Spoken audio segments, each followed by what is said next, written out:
Wel, bore da, a Nadolig llawen I chi I gyd. Croeso cynnes i'n hoedfa ni. Fi'n dweud croeso cynnes, mae rhaid I fi ymddeheirio, nes I anghofio, schoolboy error, bod yr gres a'r timer I ddod mlaen ar ddydd Sul. A pob blwyddyn cyn nawr, wedi cofio, hang on, mae eisiau mynd draw y benodol I droi o blad ar Dydd Nadolig, achos dwi'n ddim wedi Sul. Ond, nes I anghofio, felly ymddeheiriad yma bach yn oerach nag o'n i'n gobeithio, ond gobeithio wneith hwnna gadw ni'n effro. Dim cyhoeddiadau mawr, just I nodi eto, Dydd Sul, fe fyddwn ni yma yn addoli'r arglwydd, yr 11 ag arfer dan arweiniad Gwydion. Wel, gawn ni weddïo gyda'n gilydd. Arglwydd I ni yn diolch I ti am yr bore gwych yma, y bore rhyfeddol yma, y bore llawen yma I ni'n cael dathlu genedigaeth ein gwaredwr, yr arglwydd Iesu Grist. Ac arglwydd, hyd yn oed wrth I ni ddathlu ei eni, I ni'n diolch pam fod wedi dod. Fod wedi dod mwyn ein hachub ni trwy roi ei fywyd drosto ni. Ac arglwydd, ni'n gofyn y bore yma nawr. Wneud I helpu ni I gofio hyn, I ddeall hyn, I gredu hyn. Ac arglwydd, diolch bod yna gyfle nawr. Chydig o funudau I ni I fyfyrio arna ti. A dyfoli di. Arglwydd, a wneud I felly ddod yn agos ato ni. Am bod ni'n gofyn yn enw yr arglwydd Iesu Grist. Amen. Amen. Nawr, cyn bod ni yn canu'n carol gyntaf ni, ni'n mynd I rando ar rhywbeth. Y gerdd glywon ni'n neithiwr, ond sydd wedi cael ei osod I gerddoriaeth I ni. A cymryd chydig o amser I fyfyrio cyn bod ni wedyn yn cael cyfle I foli. Diolch bed.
Blant bychain, dewch I wrando, plygwch lun. Dewch yn gylch o'r draed yr athro, gwersi ffydd a gras sydd ganddo, plygwch lun. Gyda'r milwyr, dewch i'r lladdfa, plygwch lun, plygwch lun. Gwelwch aber pen Calfaria, gwir fab Duw sy'n marw yma, plygwch lun.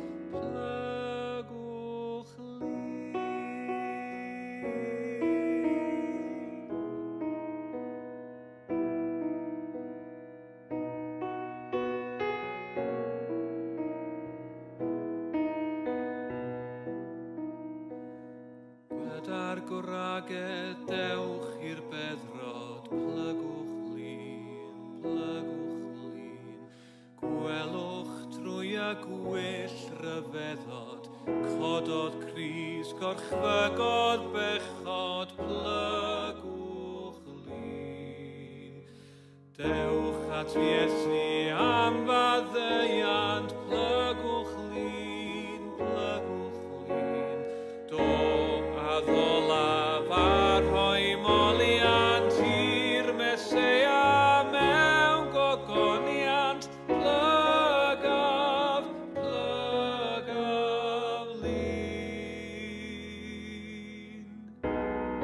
Do a ddolaf ar hoi moliant i'r Meseia mewn gogoniant, plygaf lun.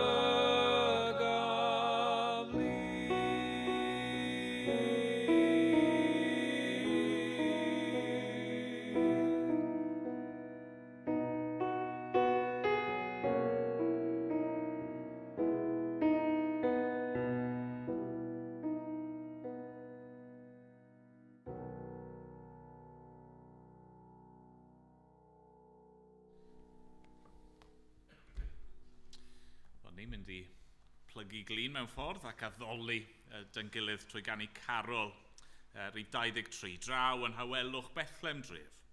Daeth baban bach yn geidwad byd. Nawr ni sefyll i ganu.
Ni'n mynd i ddarllen bore yma o Luc pennod 2. Ac hanes y geni sydd i'w gael yn Luc 2. Ac adnodau 1 i 21. Dyma air Duw.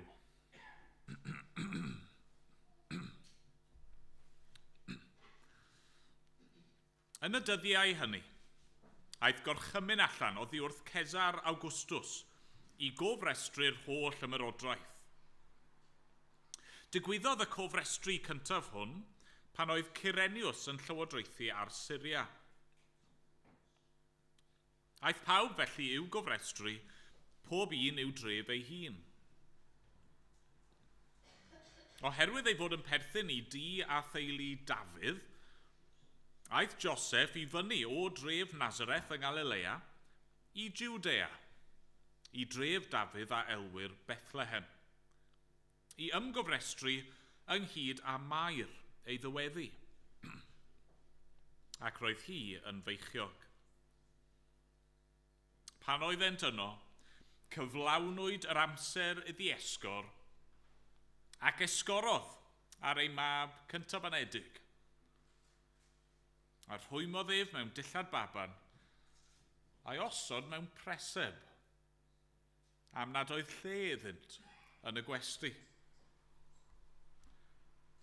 Yn yr un ardal yr oedd bugeiliaid allan yn y wlad, yn gwarchod ei praidd liw nos.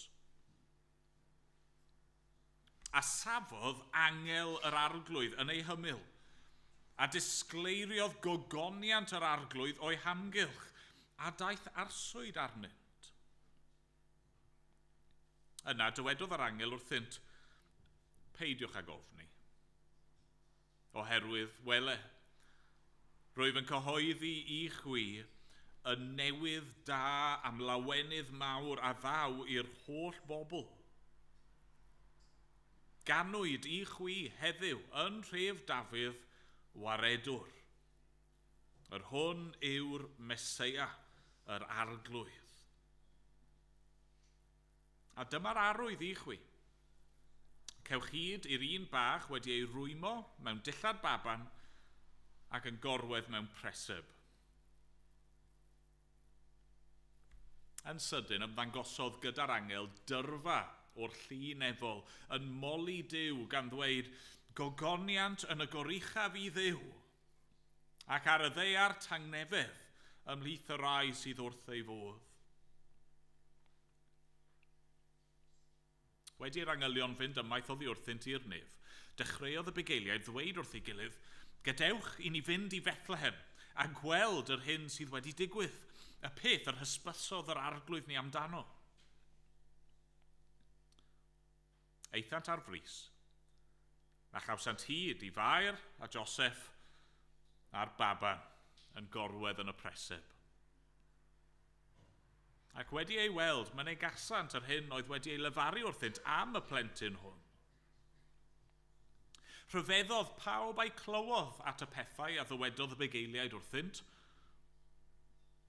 ond roedd Mair yn cadw'r holl bethau hyn yn ddiogel yn ei chalon ac yn myfyrio arnynt.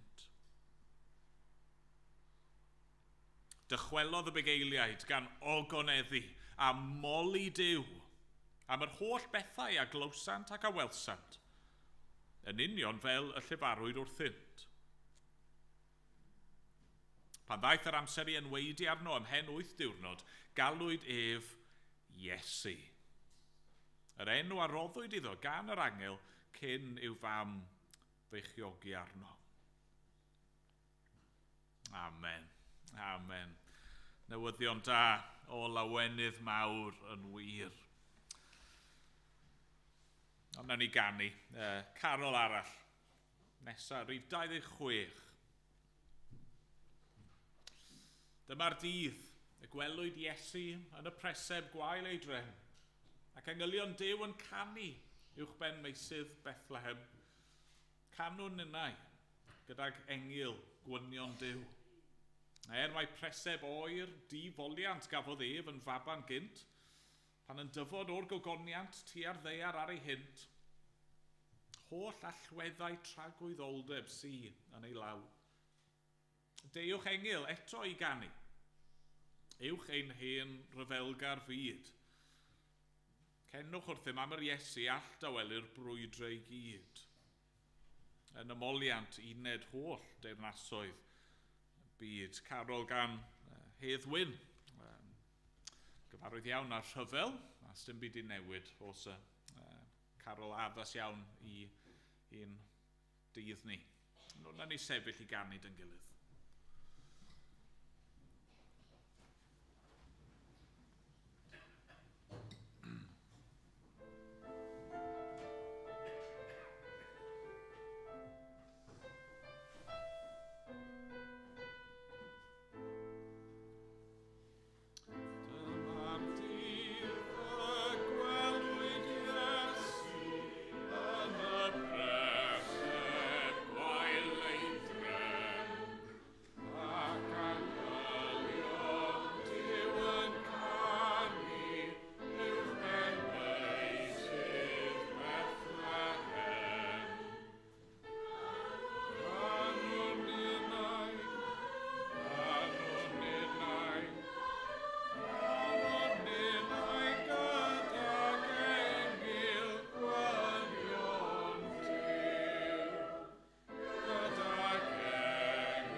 Y Nadolig yma wedi bod yn creadigol i lawer. Ni wedi cael carol newydd a cherdd neithiwr, a wedyn mae yna garol neu can arall wedi cael ei sgwennu gan ffrind i ni fel eglwys, Meirion Thomas. Ac ni'n mynd i ware nawr y gan yma sy'n cael ei chanu gan Daniel i fabe. Ac yn ar ôl hynny, nawn ni weddiod yn gilydd.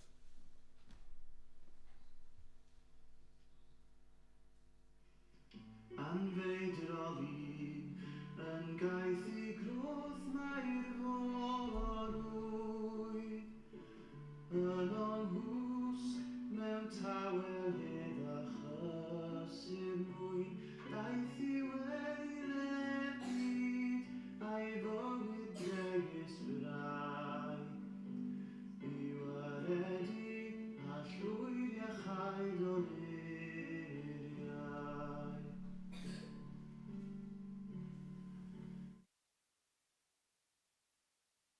Deg I dynnu'r llen yn ôl Un ai weld ei fawr o goniant dwyfol Dyw tragwydd olen ymddangos natur dyn Mae gydio I bobl gyda'i afael dyn Anferthol I cyfyngwyd i'r bydysawd I gilni egwan gorffath rhieni car y tref tlawd Yng ngrym y gair a gwirthiau llawn ei ras Datguddiwyd gwerth a chyfoeth blan ei irddas farwol un, yn marw ar greulon garw groes. Wrth dalu pryd werth dri dros bechod blin, pob oes daeth yn rhydd o afael angain marwol fydd. Concwerwr bywyd, brenin a thywysog hyn. Anghymarol i daw eto'n ôl rhyw ddydd, gan un o nef a deiar gwir baradwys fydd, bydd mawr a chlod a'n rhydedd parch a bri. I'r teilw moyn, wnaeth trwy ei waed ein prynu.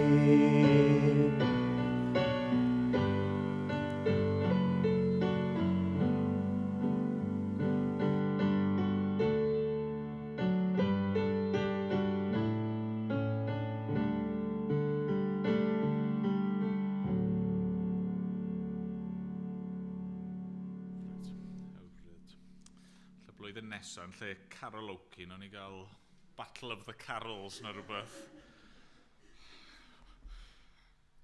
Na ni weddio, na ni droi at yr arglwydd yn gilydd. Dad i ni yn diolch i ti am creadigrwydd dy bobl di. Ac arglwydd yn diolch eleni bod ni wedi gallu canu carolau hen a newydd. Ac yr geiriau hyn yn gosod allan mewn ffordd hyfryd a chofiadwy yr gwirioneddau ryfeddol rwy ti wedi datguddio i ni yn dy air di. A ni'n diolch arglwydd fod hyn yn rhan o beth yw hi fod yn bobl ar dilyn a dy ddelw di. Bod ni yn gallu bod yn greadigol. Ac diolch bod ni wedi gallu mwynhau ffrwyth gwaith dy bobl di eleni. O da, diolch fod gennym ni reswm i ganu, reswm i gyfansoddi, reswm i lawenhau. Diolch arglwydd fod gennym ni yr un yma, yr bachgen a aned, yr mab a roddwyd. Diolch fod gennym ni yr anfeidrol un na ddod yn ddyn. Dad, ni'n rhyfeddu unwaith eto wrth feddwl am yr arglwydd Iesu Grist. Duw y mab yn blentyn diamarferth yn y presef yna. Ac arglwydd, ni'n bod yn gallu dychmygu y babi bach yna yn gafel mewn bys. Fel mae babis yn hoffi gwneud. Ac eto ar yr un pryd, yn dduw, yn dal yr bydysawd yn ei law. O, arglwydd, ni'n gyffesu unwaith eto, mae'r pethau hyn yn rhy fawr, yn rhy wych i ni. Ac arglwydd ni'n dyfolu di yn awr. Yn diolch i ti, dy bod ti wedi trefnu ffordd mor annisgwyl, mor rhyfeddol, mwyn dangos dy gariad i ni ac mwyn ein hachub ni. Ac dad, ni'n gofyn nawr, ni wedi darllen am y geni, a ni wedi darllen am Mair yn trysorau'r pethau yma ac yn myfyrio arnyn nhw, ac arglwydd ni'n gweddio bydda hynny'n wir amdano ni hefyd. Fan hyn nawr yn yr oedfa hon, ond arglwydd ar hyd y dydd, arglwydd wrth i ni fwyta ein cinio ac wrth i ni agor ein anrhegion ac wrth i ni wneud beth bynnag fyddwn ni'n neud nes ymlaen, arglwydd a wneud i helpu ni hefyd i fod yn myfyrio, yn meddwl, yn gweddio, yn dygeisio di. Arglwydd a wneud i ddangos dy hun i ni, osgweli di fod yn dda. O, Dad, ni'n cyflwyno nawr i ti gweddill teulu'r eglwys, ac ein teuluoedd, ein ffrindiau, cyfeillion, arglwydd rai sydd ddim yma gyda ni, bydda wedi hoffi bod yma, rai sydd i ffwrdd ar hyn o bryd mewn gwahanol lefydd. Ni'n cyflwyno nhw i gyd i ti nawr, yn gweithio bydde ti'n agos at nhw hefyd ac yn ein bendithio ni. Os gweli di fod yn dda.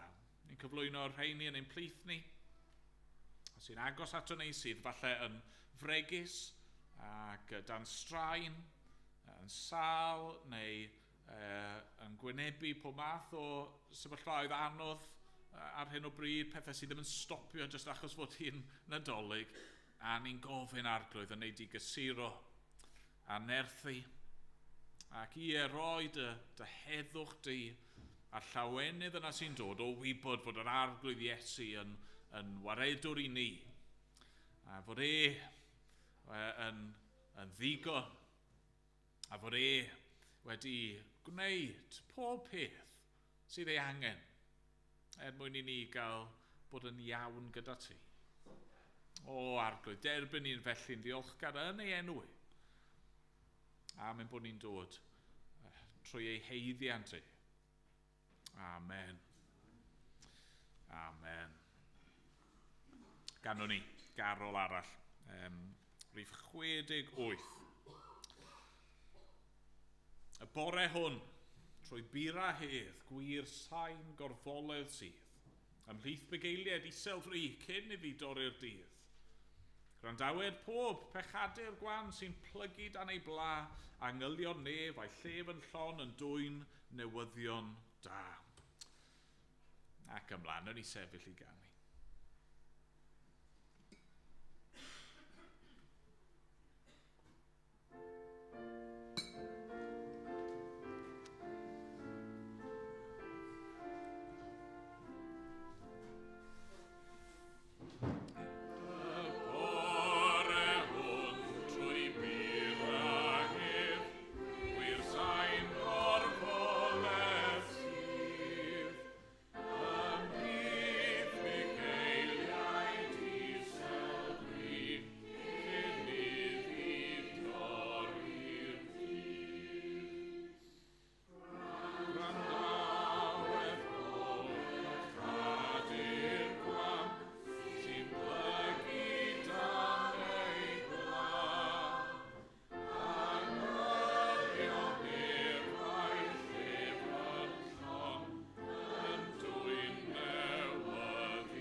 Fi'n mynd i drial bod yn fyr, achos mae'n bore Nadolig a fi'n gwybod mae pawb yn awchu i fynd nôl adre i gario ymlaen i agor neu i chwarae gyda'i teganau nhw neu be bynnag sy'n gwneud efo paratoi cinio. Fi eisiau ni feddwl yn fyr bore yma am rhywbeth sydd yn hollol obvious. Okay? Fi eisiau ni tynnu sylw ni a treulio chydig o amser a rhywbeth sydd bron a bod mor amlwg dylsyn ni ddim orfod i ddweud e. Ac eto, weithiau fi'n credu mae'n rhywbeth ni yn gwybod cymaint amdano fe, ni mor gyfarwydd gyda fe, ni ddim wir yn ystyried y peth o ddifri. Okay? Bore yma, ni'n dathlu genedigaeth. Falle bod chi'n meddwl eich hunan, Emyr, ti wedi cael gormod o siocled i frecwast, neu gormod o mince pies, am beth ti'n rwdlan. Ni'n gwybod hyn. Mae'n obvious, mae'n amlwg. Dyna yw y Nadolig. Ni'n cofio bod Iesu wedi cael ei eni. Ond gai ofyn, ydyn ni wir yn cofio hynny? Ydyn ni wir yn ystyried e? Fi'n meddwl y reality yw, yn aml iawn, mae'n syniad ni o'r Nadolig wedi cael ei saniteiddio. Hynny yw, chi'n edrych ar bob carden Nadolig, a chi wedi derbyn yn y post eleni, os unrhyw un ohonyn nhw wir yn edrych fel yr maternity unit yn yr ysbyty, genedigaeth, plentyn sydd wir newydd gael ei eni. A chymryd, dwi ddim yn syndod, achos yn hanes y geni, yr cofnod sydd gyda ni, dim ond ychydig o frawddegau sydd yn sôn am y peth. Lyc 2, adnod 6, pan oedd yn yno, cyflawnwyd yr amser iddi esgor, ac esgorodd ar ei mab cyntaf anedig. A rhwymodd ef mewn dillad baban a'i osod mewn preseb am nad oedd lle iddynt yn y gwestiwn. Na fe, mae'r genedigaeth drosodd a ni'n symud ymlaen yn syth yn dydyn ni feddwl am y bugeiliad, a wedyn fyddwn ni'n meddwl am yr doethion yn dod i weld e.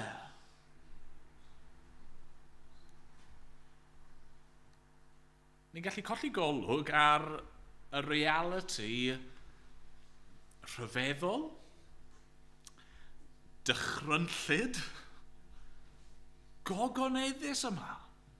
Fod Mair wedi chwysu, a wedi sgrechian, siwr o fod, a wedi gweidi, a wedi gwasgu yn llaw Joseph, mor galed ag y gylla hi, mwyn hyn. Mwyn genu'r arglwydd Iesu Grist. Nawr, fi ddim eisiau bod yn graffic, achos ni gyd eisiau mwynhau yn cyn o'n Nadolig ni nes ymlaen. Nid dyna fi eisiau gwneud, ond be fi eisiau ni feddwl am yw hyn. Mae'n drawiadol na gywer. Reit yng nghanol cynllun achubol Duw. Wrth i'r gwaredwr, o'r diwedd, ddod i'r byd i achub ei bobl. Sut mae'n dod? Mae'n dod fel hyn. Graig yn esgor ar blentyn. A mae hynny'n arwydd o cael. Gobeithio, wrth i ni feddwl chydig am hyn, fydd e yn helpu ni ac yn gysur i ni ac yn fendith i ni. Y peth cyntaf fi'n credu i ni'n dysgu ac yn gweld o hyn yw mae Duw yn gallu gweithio mewn ffordd gwirthiol. Mae Duw yn gallu gweithio mewn ffordd gwirthiol, mewn ffordd sydd tu hwnt i'n deall ni. Mae genedigaeth yn rhywbeth gwirthiol, yn dydi?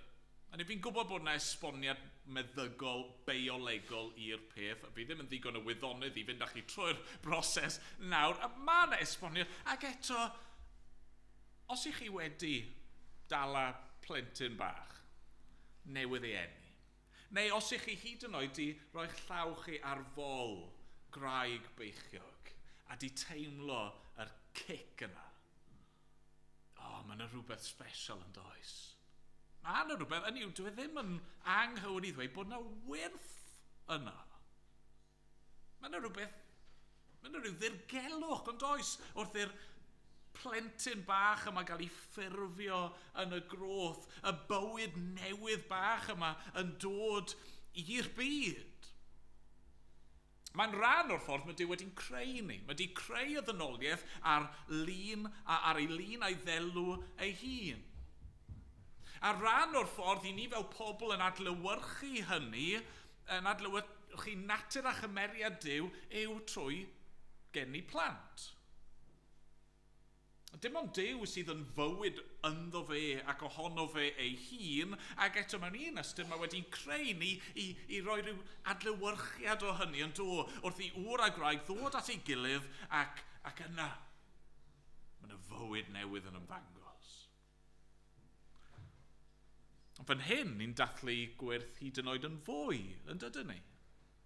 Y geni gwirthiol go iawn, heb esboniad biolegol, naturiol iddo fe, fod yr ysbryd glân wedi gweithio yng Nghroth Mair, fod nerth Duw goruchaf wedi ei chysgodi hi ac achosi iddi hi genhedlu plentyn heb dad naturiol.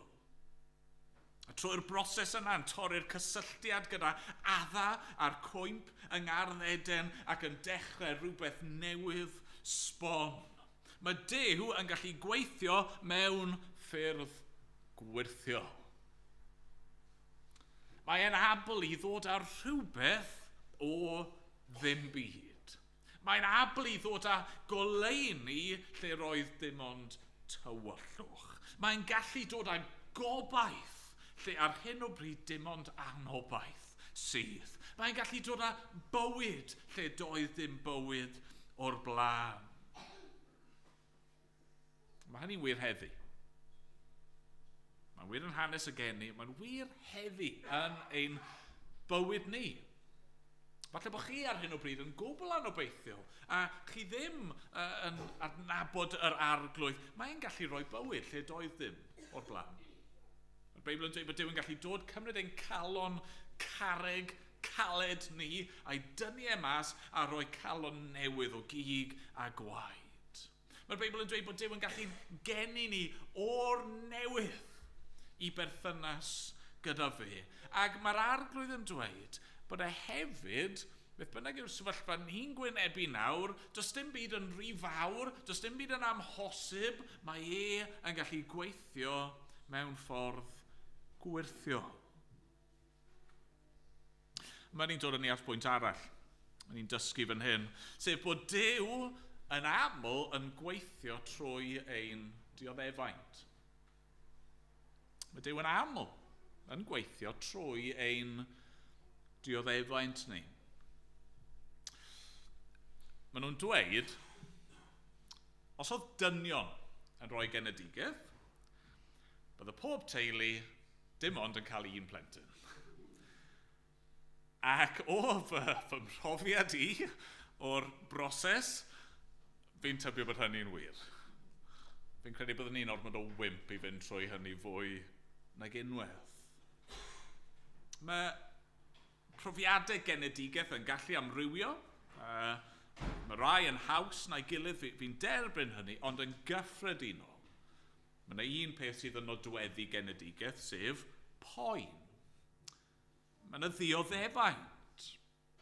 Wrth gwrs, mae'r dioddefaint yma'n rhywbeth mae'r Beibl yn esbonio ac yn siarad i ni amdano. Mae'n rhan o ganlyniadau y cwymp.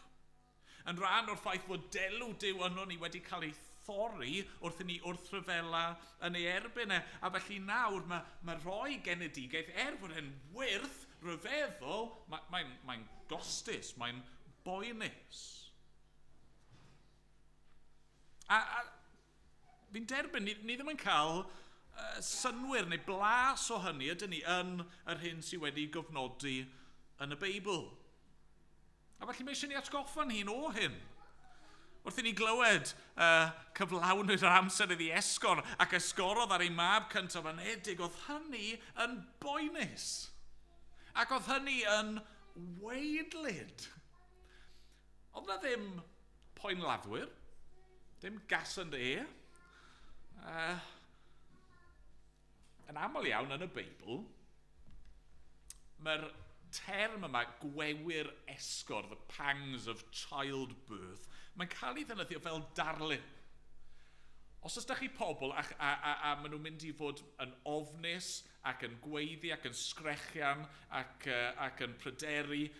Na'r darlun sy'n cael ei defnyddio ar eu cyfer nhw, achos mae'n beth dychrynllyd, mae'n beth sy'n gallu codi dychryn arno ni. A felly mae'n ddigon priodol, yn dydy, mae dyna sut mae Iesu yn dod i'r byd.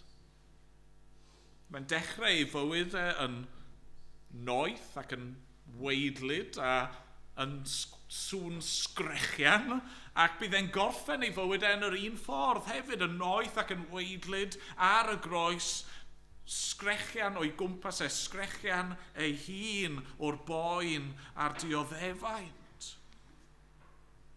Dyma sut mae'r arglwydd yn aml yn gweithio. Mae'n gweithio trwy dioddefaint ei bobl. Falle bod chi mewn poen heddi. Falle bod chi yn gwynebu rhyw sefyllfa pryderus heddi. Falle bod chi yn eich dagra ar hyn o bryd. A mae yna ddioddefaint yna. Mae eisiau ni gofio hyn yn does.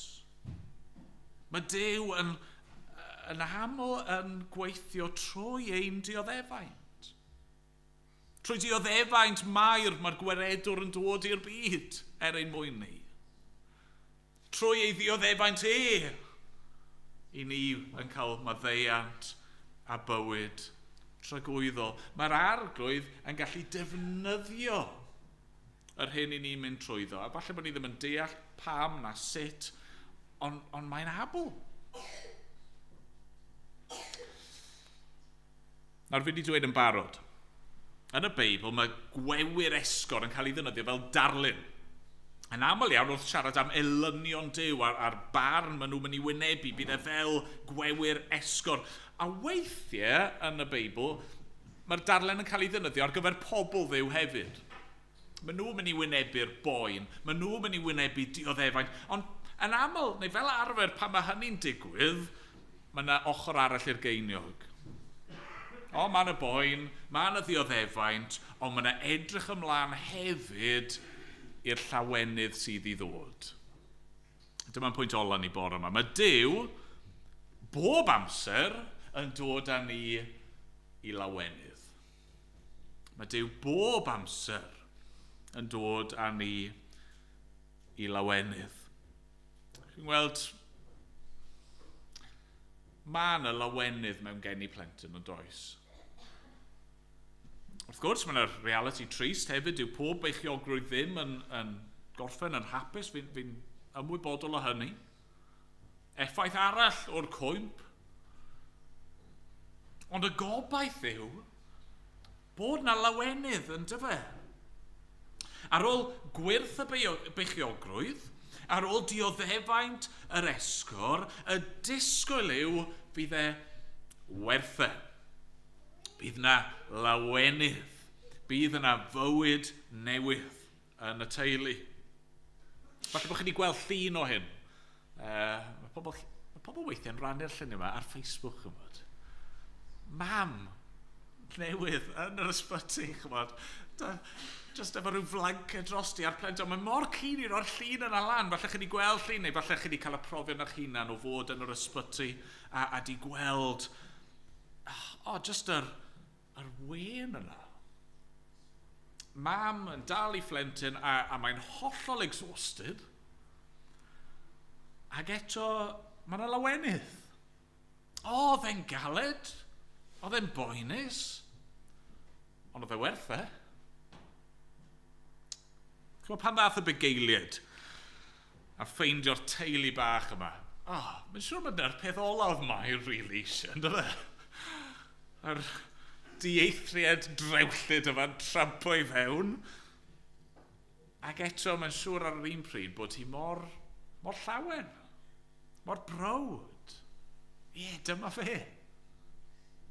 Nid jyst fy mhlentyn ni, ond ein Meseia ni.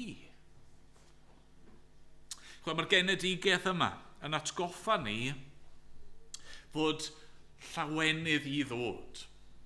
A mae'r llawenydd sydd yn disgwyl y Cristion, yr gogoniant sydd yn disgwyl yr un sy'n trystio yn yr arglwydd Iesu Grist, mae'n rhagori ar ddioddefiadau'r presennol.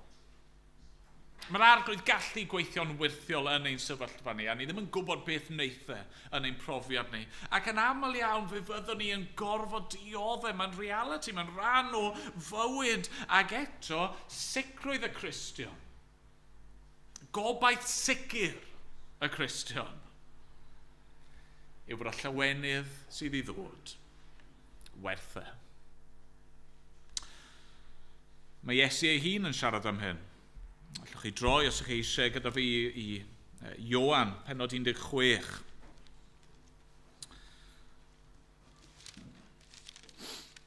Yn Ioan 16, mae Iesu yn siarad efo'i ddisgyblion am yr amser pan bydd e'n cael ei gymryd i ffwrdd oddi wrthyn nhw.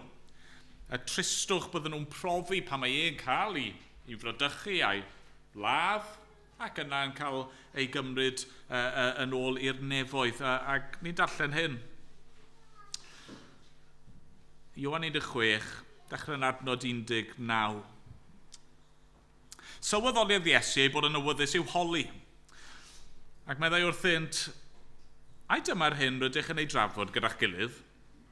Fy mod i wedi dweud, ymhen ychydig amser ni byddwch yn fy ngweld i, ac ymhen ychydig amser wedyn fe fyddwch yn fy ngweld? Yn wir rwy'n dweud wrthych, byddwch chi yn wylio ac yn galaru, bydd y byd yn llawenhau. Byddwch chi'n drist, ond fe droi'r eich tristwch yn llawenydd. Mae graig mewn poen wrth esgor, gan fod ei hamser wedi dod. Ond pan fydd y baban wedi ei eni, nid yw hi'n cofio'r gwewyr ddim mwy, gan gymaint ei llawenydd fod plentyn wedi ei eni i'r byd. Felly chwythau, rydych yn awr mewn tristwch, ond fe'ch gwelaf chwi eto, ac fe lawen ha eich calon, ac ni chaiff neb ddwyn eich llawenydd oddi arnoch.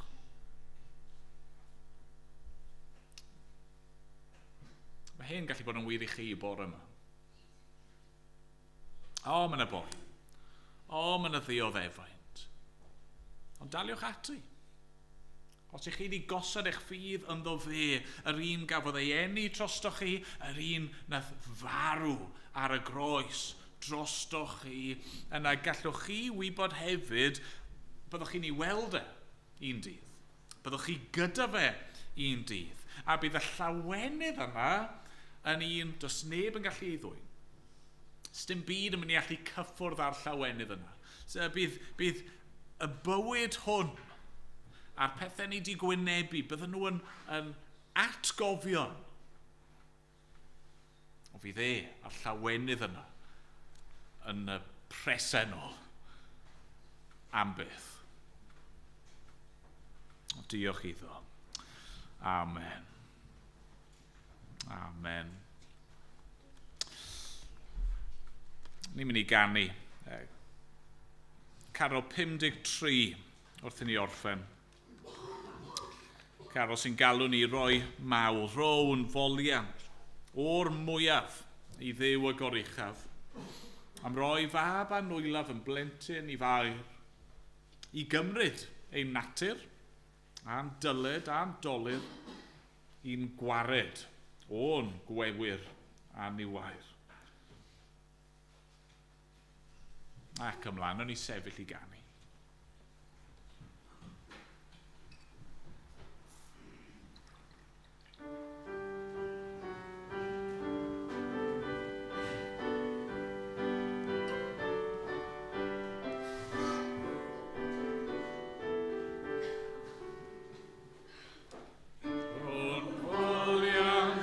Roi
weddio. Arglwydd ni'n diolch i ti am y Nadolig. Ac ni'n diolch i ti am y plentyn a anwyd ein mwyn ni. A popeth sydd yn chlwm â hynny. A ni'n gofyn nawr unwaith eto, ni wedi helpu ni i gadw'r pethau hyn yn ddiogel yn ein calonau ni. Ac arglwydd a wneud i barhau i wneud dy waith gwirthio, poenus a llawen yn ein bywydau ni. Da derbyn ein mawl ni a'n diolch i gyd. Yn awr byddai ni ras ein harglwydd Iesu Grist, a chariad Duw a chymdeithas yr ysbryd glân fod gyda pob un ohono ni. O'r awr hon ac hyd byth. Amen.